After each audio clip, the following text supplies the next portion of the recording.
grammar session of the tenses part 3 with DK grammar classes. Friends, as I believe grammar is fun, so let's enjoy it. As we all know that this video is in continuation with previous two videos, that is the present tense and the past tense.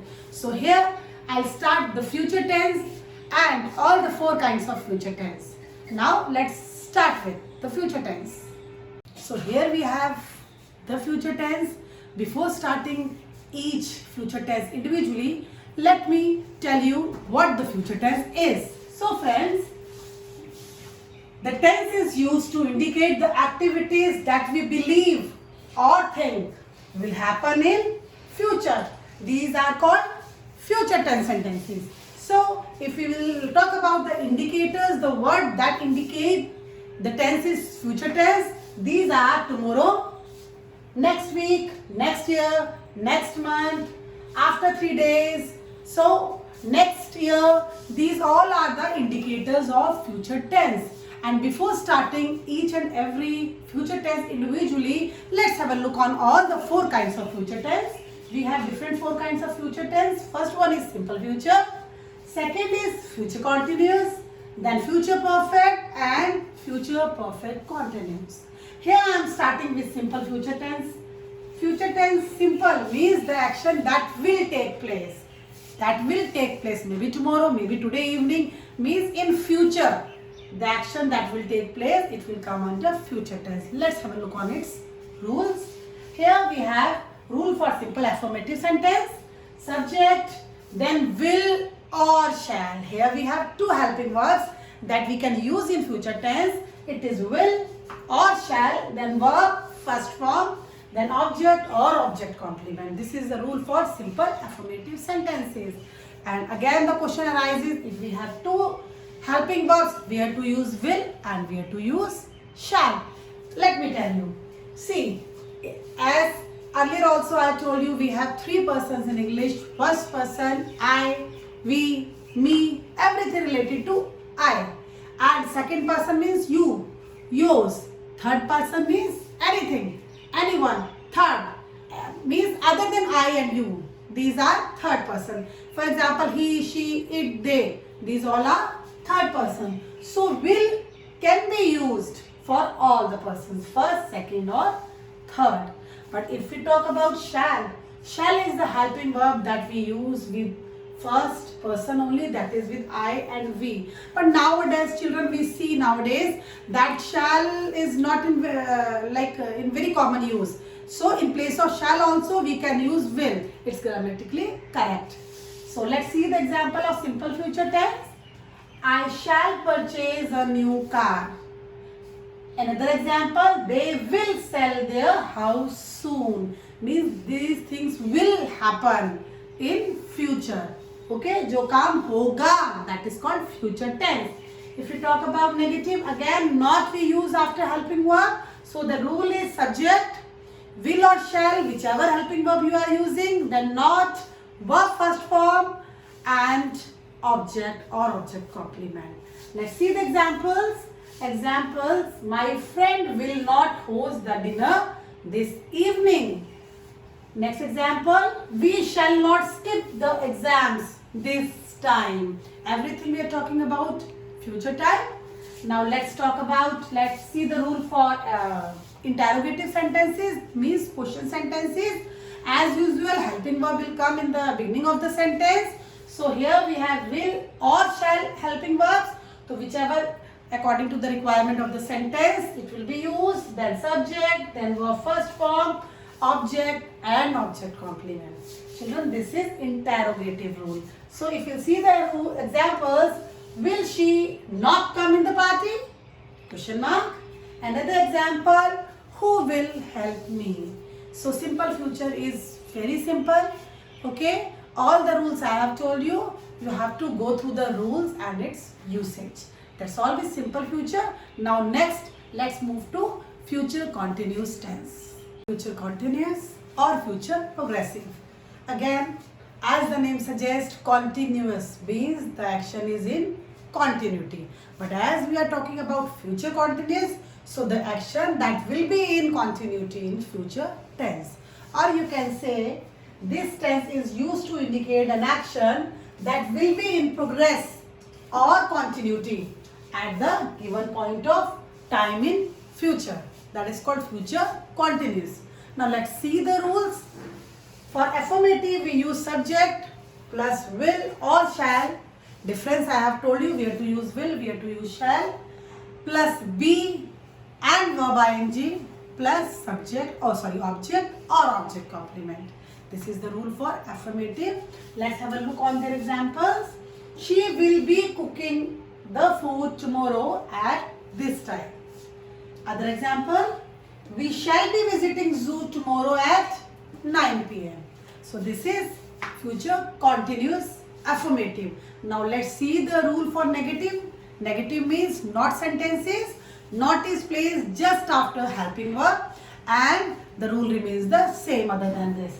So the rule becomes subject, will or shall, not, be, plus verb ing, plus object or object complement. Now see the example. They will not be attending. They will not be studying. Will not we can call won't. This is the contraction form of will not, won't. So you can say they won't be studying in city college. Next example, I shall not be attending party tomorrow. Let's move to interrogative sentences. Interrogative question sentences. The rule is same. Only helping verb we have to place in the beginning of the sentence. So will or shall plus subject plus be plus verb ing plus object or object complement.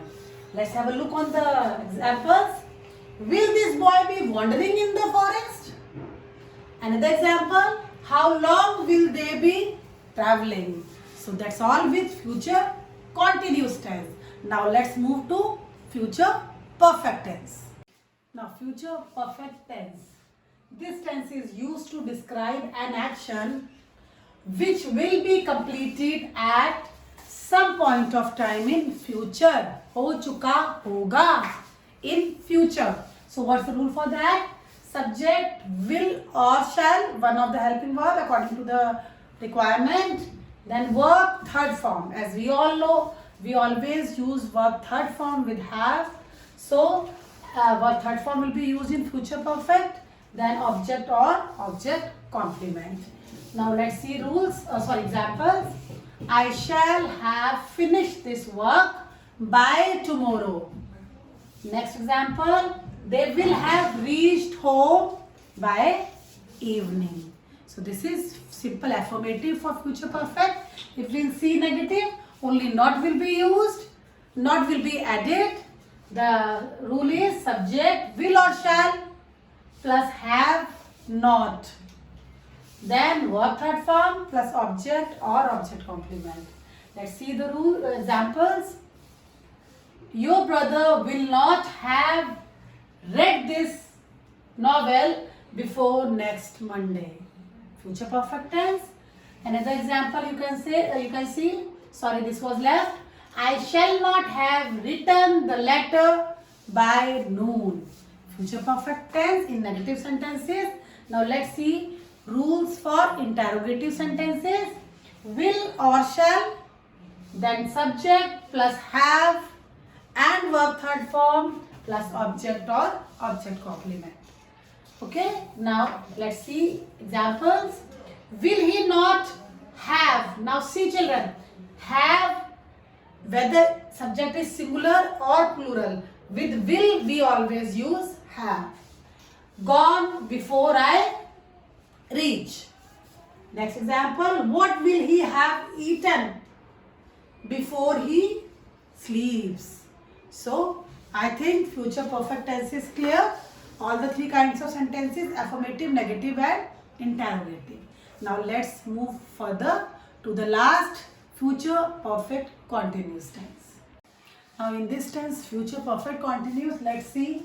This tense is used to describe an action that will be in progress over a period of time that will end in future.